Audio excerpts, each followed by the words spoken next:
Hey everybody, I'm Rob Cairns. I'm the founder, CEO, and chief creator of Amazing Ideas at Stunning Digital Marketing. In today's podcast, I have something a little different. I have my good friend Adam Franklin from Blue Wire Media in Australia who's going to sit down with me and we're going to have a chat about LinkedIn. That is one of Adam's big areas of expertise and my go to for LinkedIn. So grab your favorite beverage, sit down, relax, and enjoy the conversation I had with Adam Franklin.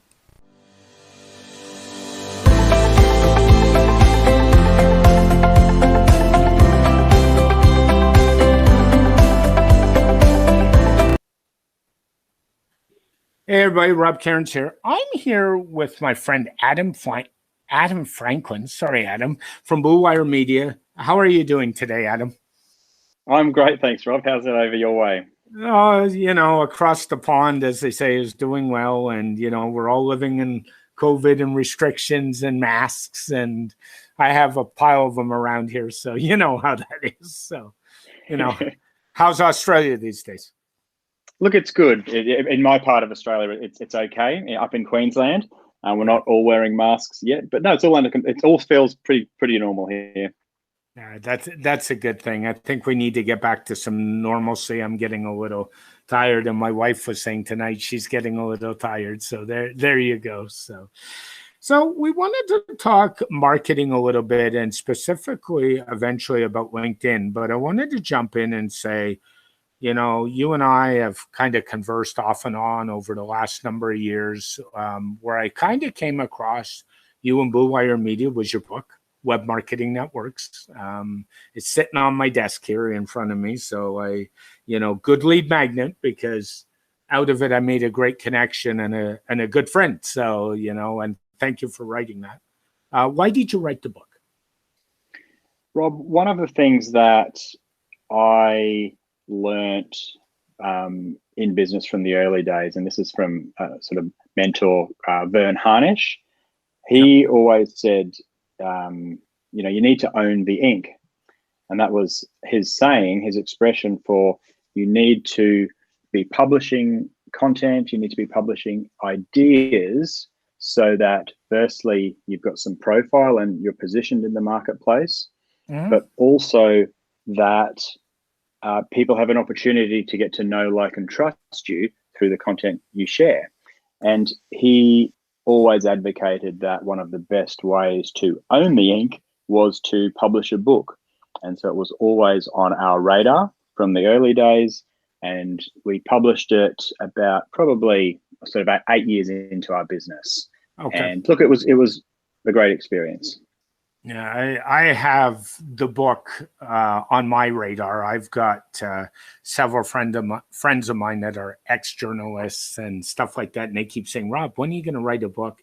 And I joke with my friends. I say, I think my first one needs to be How the Internet Turns, and just talk about all the nuances and the relationships of being online. And I'm an old timer. I started in the day of bulletin boards, and I've done everything from CompuServe on up. So I've been in this game for a little bit. So you can appreciate that. One of the things we were talking about before we came on the call is nobody buys information anymore, right? And I listened to a podcast and I quoted a lot recently by Gary Vee. We all know Gary Vee, the wine guy. And Gary says nobody buys information, they buy results, and they buy the people they work with. Thoughts on that one? Look, I totally agree there.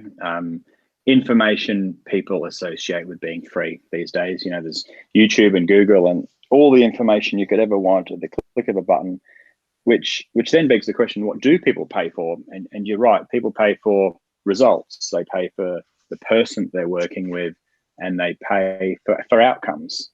So when things transition from information, which is free, people start paying when it turns into implementation and the actual doing of the work that leads to those outcomes. Yeah, and I would agree with that. And, maybe relationship marketing is an overused term, but I really think it all comes down to relationships. I mean, look at you and I. We've had a couple conversations lately. We've shared some ideas either on a Zoom call, on a Meet call, in your group quite quite frequently, and we kind of help out different people. And even before we got on this call, we were talking about some ideas to help each other. So I think relationships is kind of where it's at. Yeah, I'm a big believer in relationship marketing. Yeah. So I think that's really important. And I don't know about you, but in our agency, I find that some of my biggest jobs sometimes takes me 6 months or a year, even to foster that relationship to get there. Do you find similar, or is it your turnaround a little quicker? No, absolutely. I mean, the client is ready when they're ready. And one of the other expressions from Vern Harnish was, when the student is ready, the teacher is here. Yeah. And so sometimes people might be ready today, and they might stumble across you online, watch some of your material and sign up. But there might be other people who wait in the wings for months or years or decades before they are actually ready to take it to the next step. So we need to accommodate for both people. We need to be able to have a frictionless process for people that are ready, and a long-term nurturing process for people who aren't ready yet. I would agree. And there's still value, as we talked about offline. There's still money in the list, isn't there, Adam? 100%. Yeah, definitely the money is in the email list. It's something that you own. It's the best way to build a relationship with people. And social media is wonderful. It's a great place to meet people, but we want to be trying to nurture people back to the email list. That's where the goal is. No question. One of the things I've noticed with you, and you've talked about, is you often give away cheat sheets, tools. You'll say in your Facebook group, message me to get some information. You'll do that a lot. You'll do that on LinkedIn. And often you're not even looking for an opt-in. You're just trying to build that relationship, aren't you? 100%. Yeah, I like to keep friction low, and I like to deliver value. So I try and take the path of least resistance and make it as easy as possible to have those conversations with people, to deliver useful templates and checklists and cheat sheets to people, because I know that if I can deliver value and I can provide the next step in that journey, there's plenty of time to get them onto my email list and to invite them into my paid community and everything else like that. Yeah. And by the way, if you're not on Adam's email list, I suggest you get on it. I'm a fellow marketer, and I enjoy his list. It's one of the ones I read. His Facebook group, what I'll say very publicly, I have 3 or 4 go-to Facebook groups every day, and your group is one of those. So it's the information that you provide and the conversations that the other people have with group members that make a difference, I think. So thank you. You're welcome. LinkedIn. So let's get on to that a little bit. We all know LinkedIn is now owned by Microsoft. Some people think of LinkedIn as being pretty spammy. They connect with you, and what's the first thing I get? And a message saying, here's my services. Now, what I'll tell you is I have very publicly said, if you do that to me, I'll never work with you. So do you have any thoughts on that type of behavior and why that does or does not work? Sure. There's 2 points here, I guess, Rob. First is, if we're always getting poor quality, spammy pictures from people that we've connected with, we need to take a look at who we're connecting with. You know, not everybody does this. No. If we're connecting with, the wrong types of people, then what do we expect? But if we are selective and proactive with who we connect with, then your feed, your news feed, your DMs, your direct messages, it's going to be a lot higher quality if we're connecting with quality people. So that's point one. Second point is, LinkedIn is a business platform. So there's nothing wrong with asking for the business. It's just a matter of how we do it. And we've all seen people get it wrong. Yes, they jump in straight away. And the reason that often it falls on deaf ears, or that it's met with sort of that, that icky feeling of, oh, they're trying to sell me something, is that, one, they haven't looked at your profile and learnt enough about you, and their offer isn't relevant to you. So I would only be making offers to people that I believed it would be useful for. And I'm a big believer in asking for permission to proceed. So rather than saying, hey, Rob, you should come and buy my XYZ program, I would say, hey, Rob, I've been helping people like you achieve this particular outcome. Would you like my help with that? And if you say no, cool, no worries, you won't get the sales pitch. But I think it's important to be asking people if they want help. Because what I found, Rob, is that people always like to be invited to something, but people never like to be sold to. So if you want to invite them to a webinar or invite them to have a brainstorming call or something like that, it's the way we frame it that makes a big difference. I would agree with that. I mean, and you hit the nail on the head. People don't like to be sold to, so to speak. So people want value, and then they want to learn, and they want that trust level to build. And I know for me, I'm always in for a call. If somebody says, let's just kind of chat about our businesses. Like if I can fit it in, I will, because that to me is value, because then you'll learn something. But I agree. You got to look at the type of people you're connecting with. And honestly, people need to stop worrying about the numbers. They need to stop worrying about, I have 2,000 connections. The question is, do you have the right connections? And that to me is way more important in the social media world. 100%. And are they the right connections? And are you actually developing a relationship with these people? Because there's no point having a contact who you made last year if you've never interacted with one another. Yeah. One of my favorite things to do is, if I've got people that I've lost touch with, is just send them a quick note and say, hi, how are you doing? Can I help you with anything? And ask the question, and keep those conversations going. And I don't care if it's LinkedIn or Facebook or Twitter or any other platform, but specifically LinkedIn, reach out to some people, and don't even be salesy. Just say, can I help you? You know, I think that goes really well in the long run. What do you think of LinkedIn groups, Adam? There's been a lot of jury out. Are they still worth it? Or are they waste of time? What's your take on that? My take is that they're a waste of time at the moment. They used to be awesome. Right now, I don't see much engagement at all. And I'm a very big fan of Facebook groups. They're fantastic, but LinkedIn groups, no, thumbs down. Yeah, it may change, but right now, no. There used to be a time where one of the techniques for LinkedIn was join 30 groups, and that would boost your profile. And if 30 was enough, join 50 and just get in them. And I personally have found most of them are spammy, to say the least. It's look at my stuff, look at my article. I still subscribe to the theory that 75% of social media should never be about me. I want to convert, but like build the community, build the relationship. Yeah, the best thing we can do is ask other people about them. That's a good starting point to make you stand out from most of the people on social media platforms. But if we can do that and show genuine interest in other people, well, that's going to help build that know, like, and trust factor. Yeah. What would you say to somebody that said LinkedIn is a waste of time? I would say, why do you say that? But basically, think again, like virtually every single business professional, business owner is on there.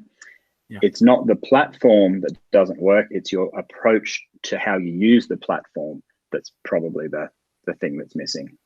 Yeah, I would agree with that. I mean, if you treat LinkedIn as an old school media from 20 years ago, you're going to get old school results, aren't you? And I hate to go there. And believe it or not, some of the biggest companies in the world, the big Fortune 500s, they're the worst ones at doing it. Not the people like you and I in the space, right? Yeah, certainly. Yeah. Is there value on LinkedIn to having a business page, or are you better off running off a personal brand? What's your thought on that one? I always advise clients to really focus on the personal page. That's going to do the lion's share for you.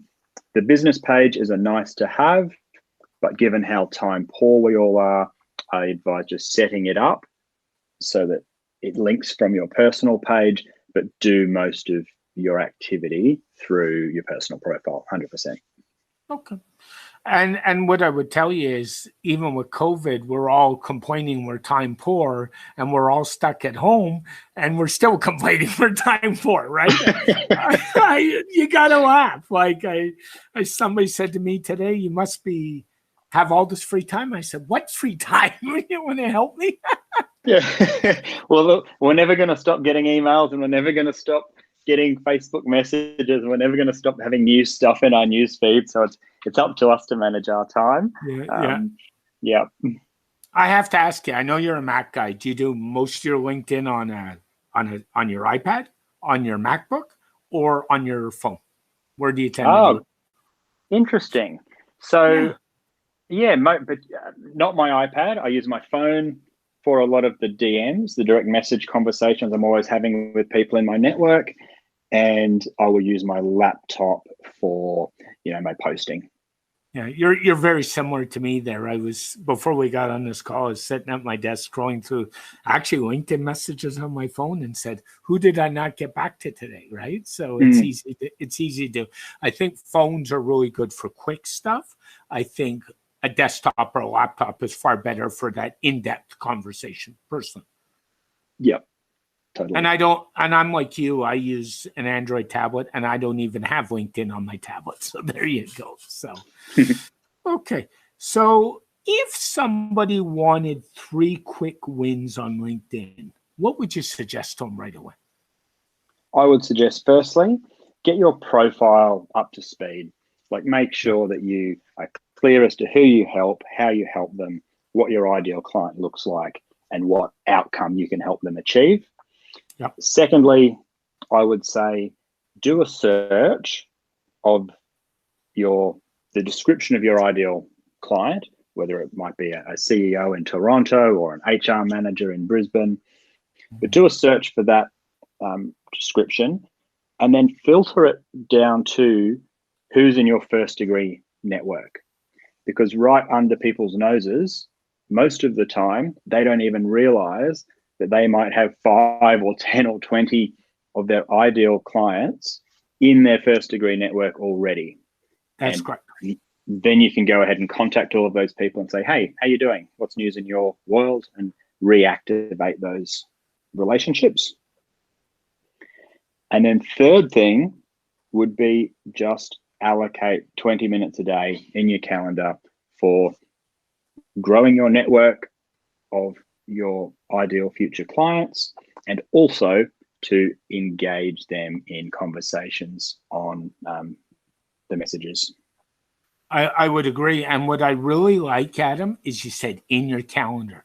So what Adam's suggesting is, if you're an entrepreneur, one of the things entrepreneurs do very badly is they do not put in their calendar time for personal or business development, and you need to. So book it as an appointment for yourself, first thing in the day, late in the day, wherever it's better off, and just book it and book yourself a meeting and just do it.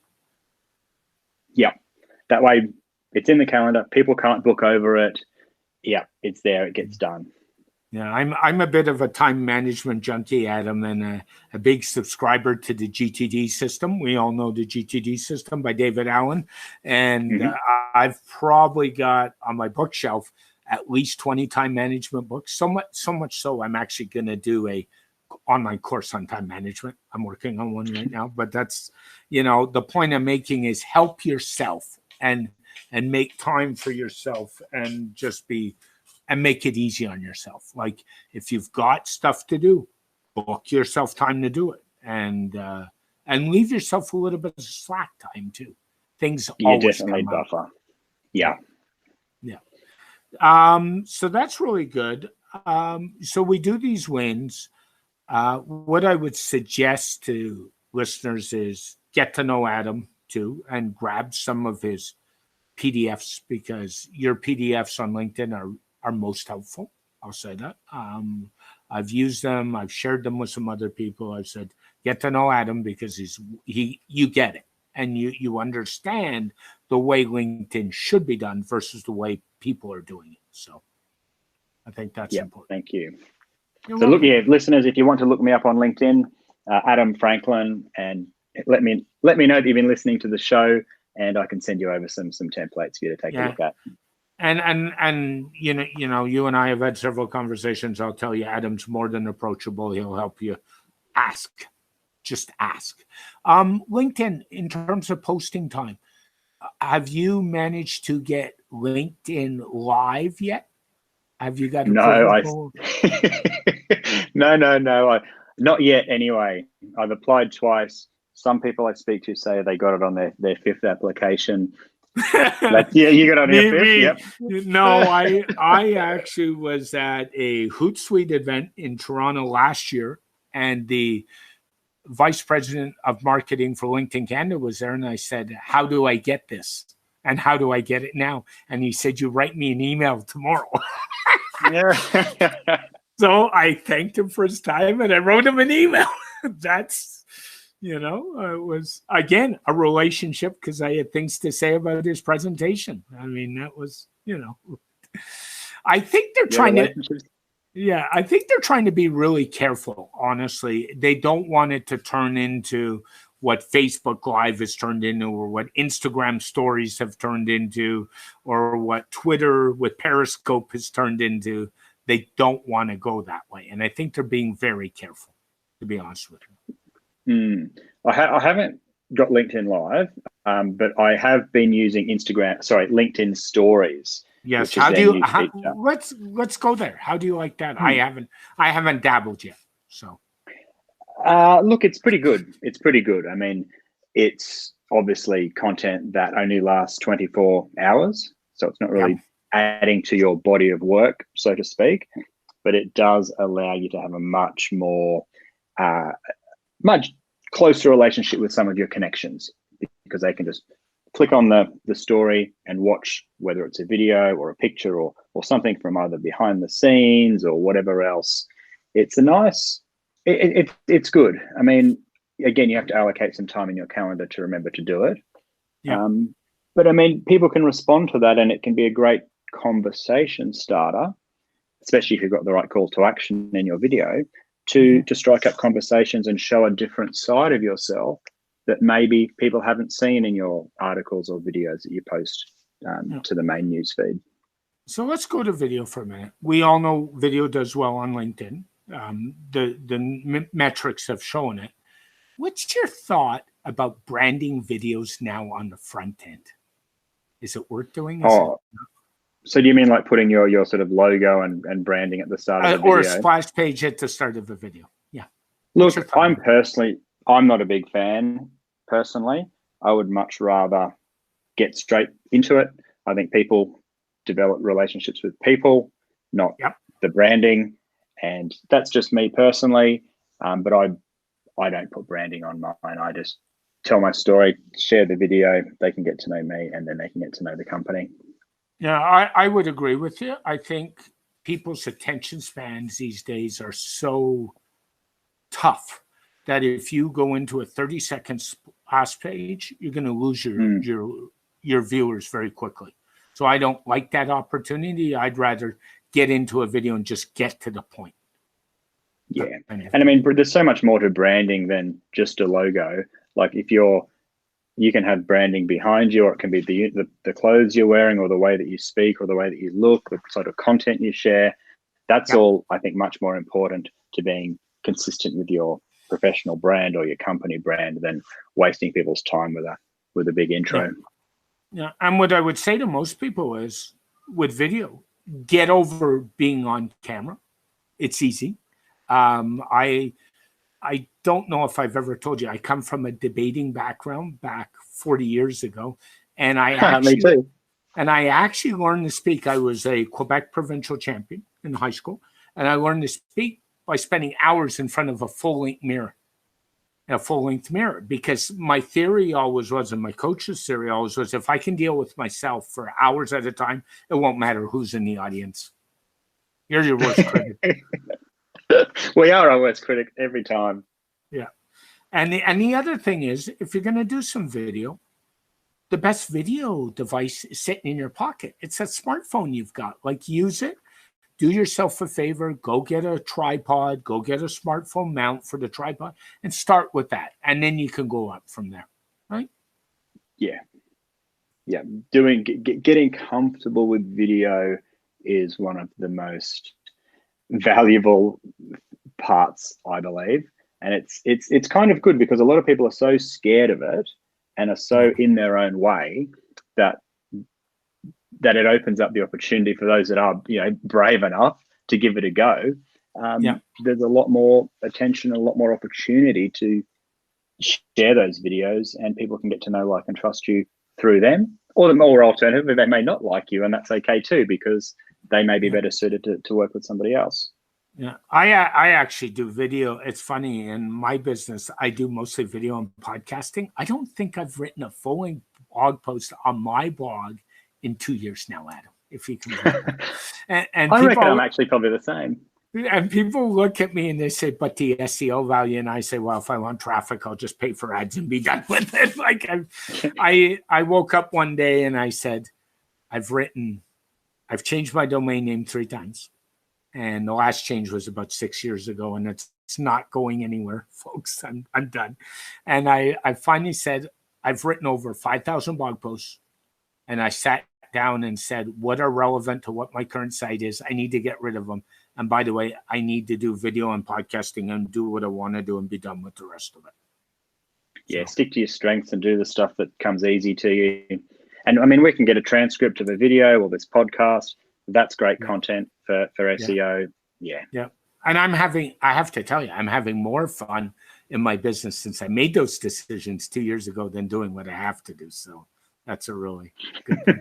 It's liberating, isn't it, when you can let go of the stuff that is always a bit of a chore? Yeah. Now, besides, we've talked a little bit about that. Let's move on to posting. Is there any good formula that posts, like what time of day on LinkedIn, depending on your audience and where you are in the world? How many times a day should you post? Do you have any thoughts on that? Yeah, I've got a few thoughts, Rob. In terms of time of day, to me, that's not a big consideration. And the reason I say that is because I find with LinkedIn, when you post it, doesn't necessarily have any correlation to when somebody's going to see it. So LinkedIn's algorithm will be sorting out, okay, when is this firstly interesting and engaging? And if it is, then they may not show it to somebody for 2 or 3 days, and that's outside of my control. So no need to worry about exact. I'd rather post something and get it done than trying to get the perfect time. Whereas, Facebook and Instagram and Twitter, like when you hit post, pretty much people see it in their feeds straight away. I find there's a much bigger delay on LinkedIn. So nothing too important about when you post, but how you post, I find, makes the biggest impact. Yeah. I have noticed that, with a post, if you link off to another website, LinkedIn's not going to give you much visibility.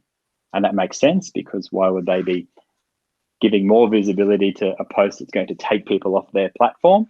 Of course. So what I've always recommended to clients, and what I do myself, is I try and keep most of my LinkedIn content on the LinkedIn platform.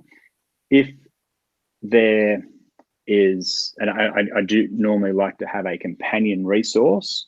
So if I do a video, I'll say, if you want more information or if you want this marketing template, hit me up in the comments or direct message me, and I'll send it over to you. It keeps the conversation on LinkedIn.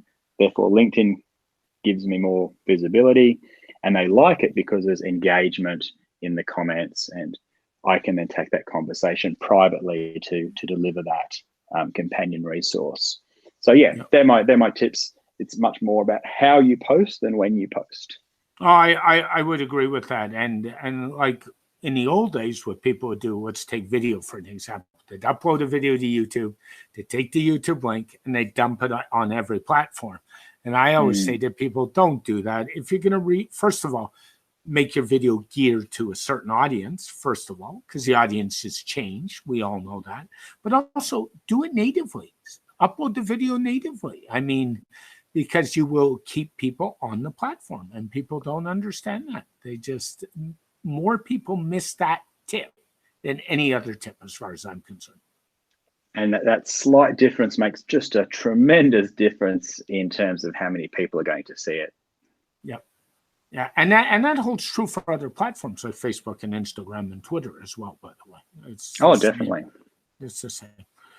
So that's really great information. So what are you working on these days? We were kind of talking about some of your coaching programs, which I'm aware of, and some other things. What's the big thing on LinkedIn you're working on these days? Look, on LinkedIn, I'm making a conscious effort to be very proactive and reaching out to people that I find interesting and whose work I want to see more of in my newsfeed. So that's one big project, and also being proactive with actually developing a relationship with those people. So spending the time messaging people and seeing where I can help, learning more about their business. Yeah, it's a huge opportunity there, and it starts with the relationships, and it starts with connecting with the right people. So that's where I'm focusing a lot of my attention.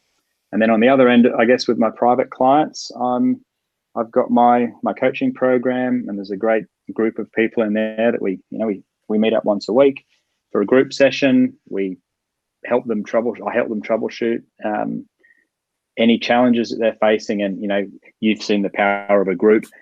I love the saying that none of us is as smart as all of us. That is true. So you get the smarts of other people. It's a great environment, and I thoroughly enjoy that side of it. Yeah, and it's so true. There is something about the power of numbers, isn't there, Adam? Like one of the big tech journalists in California, a guy by the name of Leo Laporte, who you may or may not heard of, he often refers to his chat room as his brain, and it's the same thing. It's like, yeah, he's really good at what he does, but he's not afraid to say, "I don't know it all." We all don't know it all, do we? And I don't know. Yeah, and what makes you and I really good is I think we're always learning too, and we learn from the people we work with as well. So that helps. So if somebody needs to get a hold of you, what's the best way to get a hold of Adam these days? All right. So LinkedIn's a very easy one. Adam Franklin, just search for me there. But my website, bluewiremedia.com.au, is a nice, easy place to start. If you want to get my marketing templates, they're all free on my website. Just click the button, pop your email address in, and then you'll be sent them. And that email comes from me. So if you hit reply, I'll be there responding to your email. So they're two very simple ways to get in touch. And you do, and there's no question, Adam does reply to emails. I can testify to that over the years. So he likes them, good, bad, or indifferent. I mean, bad is important too because it's feedback, right, Adam? So Yep. No, there's been some interesting replies over the years from certain people, but we can't. Yeah, I think that says more about them and their time and what they're going through at that point in time. But no, it's feedback, absolutely. Yeah. Thanks very much, Adam, for joining me today. I appreciate you, and I appreciate what you're doing so much and what you give back to the community. And have an amazing day, my friend. Likewise, Rob. Thanks for having me. Thank you. Thank you, sir. I appreciate the time. It's all. Thank you, Adam, for joining me on this week's podcast. It's always a pleasure to have a conversation with you because every time we chat, I learn more and more. I'm sure our listeners did too. If you want to know more about the services we provide, check out stunningdigitalmarketing.com. If you want to email me about this podcast or any other digital marketing endeavor, you can email me at vip@stunningdigitalmarketing.com. If you want to look me up on Twitter, I'm at Rob Cairns. For other social media links, go on over to our website, scroll down to the bottom, and there'll be links to all the web platforms that we're on currently. That includes Instagram, Facebook, YouTube, LinkedIn, and more.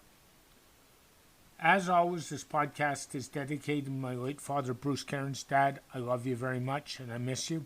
Keep your feet on the ground, keep reaching for the stars, and make your business succeed. Have a great day, everybody. Bye for now.